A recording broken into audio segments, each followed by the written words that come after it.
Eu fui tocado de tal forma pela verdade que eu mudei o meu aspecto, o meu ponto de vista. Vic Vanilla, um ex-satanista que afirmava realizar rituais para políticos e famosos, agora diz ter se convertido e vai abrir uma igreja. Sim, mas será que essa conversão é genuína? Ele realmente encontrou a verdade? Hoje vamos falar sobre o que está por trás de suas declarações. Recentemente, Vic Vanilla chamou a atenção ao sair em uma foto com o pastor Luciano Subirá, com quem ele teria tido uma boa conversa. No seu Instagram, ele escreveu: "Ontem foi dia de prestigiar o culto de Luciano Subirá na @PaiSãoPaulo. Como um estudante de teologia há anos e recém-convertido, nada melhor que se manter na fé. Subirá é seguramente uma das mentes mais esclarecidas quando o assunto são os evangelhos à luz da razão. Conversamos por mais de hora e discutimos vários assuntos importantíssimos para a comunidade cristã atual. Agradeço, amigo, pelo presente dos livros e dedicatória. Sucesso é a tua prova."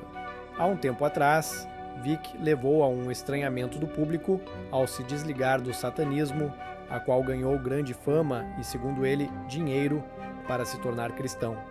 E sou nova criatura, renascida por todos vocês que estão nos apoiando.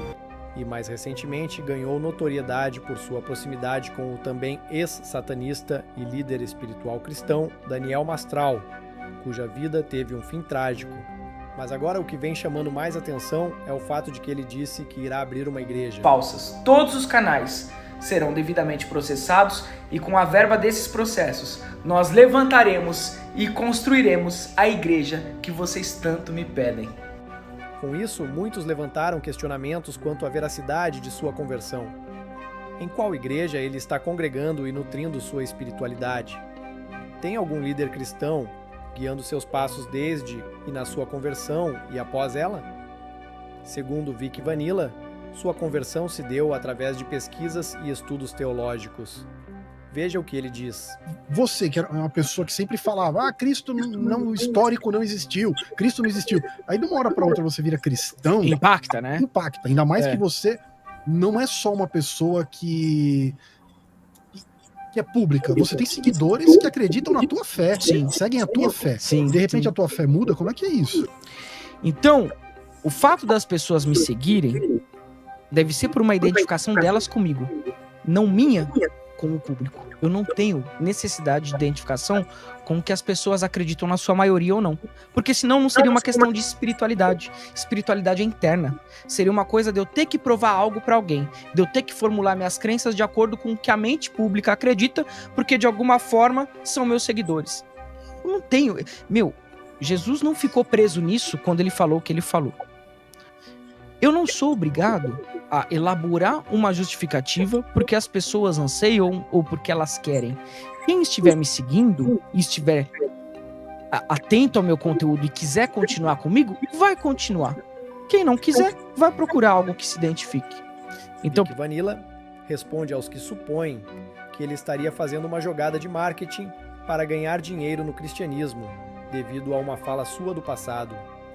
Segundo ele ganharia mais antes do que agora após sua conversão. Então, por exemplo, na questão do templo, né, enquanto eu estava na senda do luciferianismo, né, foi feito muitos trabalhos de magia. Atendi deputados, atendi pessoas da política, atendi muita gente importante. Então, o fato de eu me converter em Cristo não é por uma questão monetária, porque senão eu ficaria onde eu fiquei, onde eu estava, que me renderia muito mais. Eu não precisaria me justificar na internet, eu continuaria com o templo, fazendo o trabalho à torta à direita, sem me preocupar com a ética disso, sem me preocupar com as imputações morais disso, depredando a minha espiritualidade, a minha saúde mental como estava acontecendo, e apenas sendo um fantoche das grandes corporativas, dos grandes empresários, dos lobistas, dos políticos. Então, a maior prova que eu posso dar de que eu não estou procurando uma conversão por conta de dinheiro é porque eu rentabilizava 7 vezes mais enquanto eu estava no templo. E hoje eu fui tocado de tal forma pela verdade que eu mudei o meu aspecto, o meu ponto de vista. Ele também esclarece aos que questionam o seu esoterismo dizendo que é conciliável com o evangelho. O que não significa que eu não encontre nada de misticismo no Novo Testamento, ou de esoterismo. Pelo contrário, eu sou o Rosa Cruz até hoje.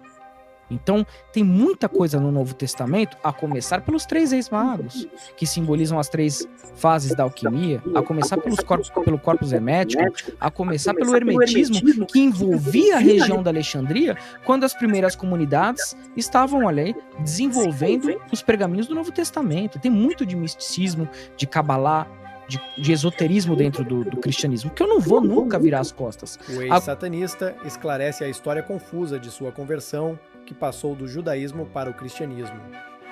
Com raízes familiares judaicas, ele foi fazer sua reconversão ao judaísmo e se deparou com um requisito que o levou ao cristianismo.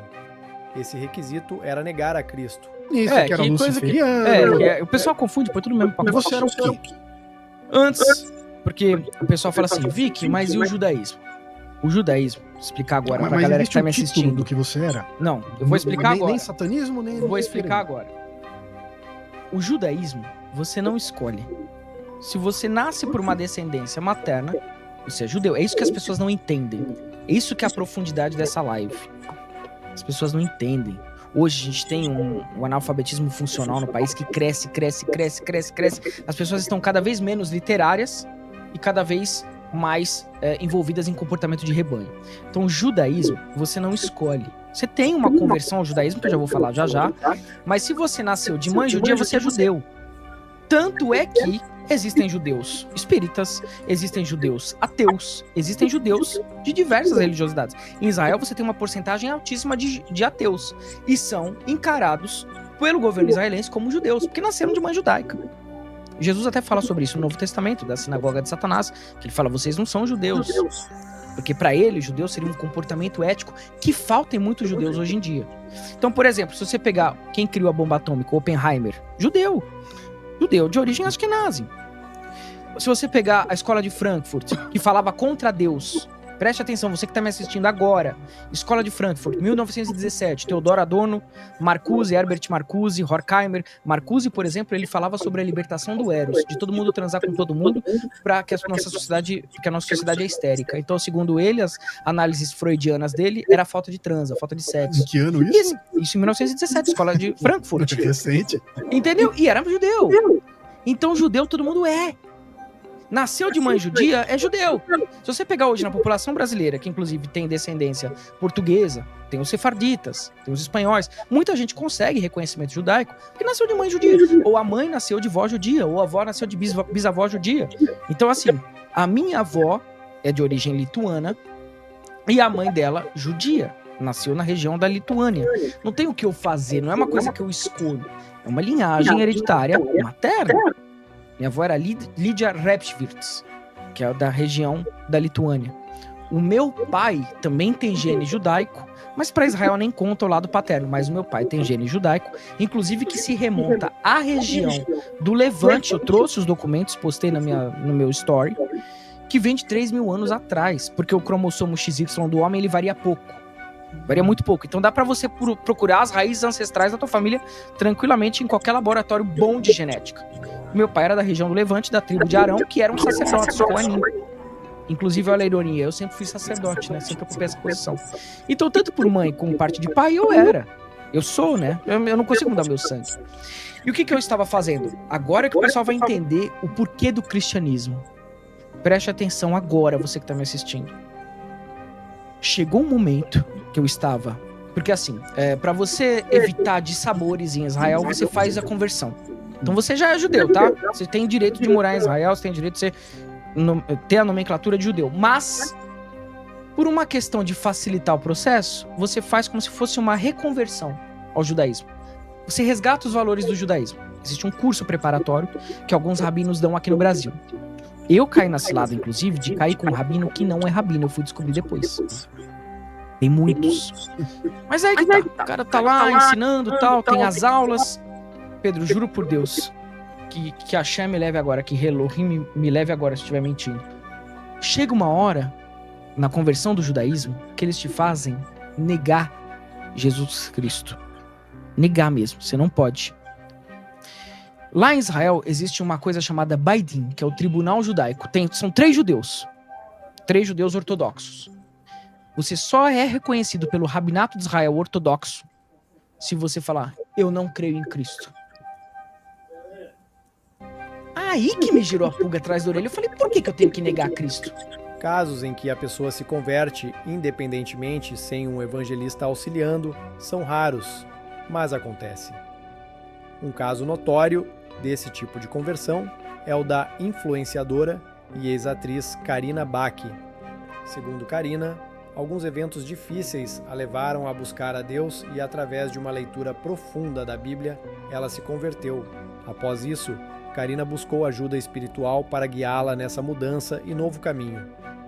Vic Vanilla parece ter tido uma experiência similar, onde foi tocado através de seus estudos para conhecer sobre o porquê ele teria que negar a Cristo em sua reconversão ao judaísmo. Agora, a pergunta que fica para uma reflexão é: qual o papel de uma conversão genuína? Será que Vic está passando por um verdadeiro processo de transformação espiritual? Ou estamos vendo apenas mudança filosófica?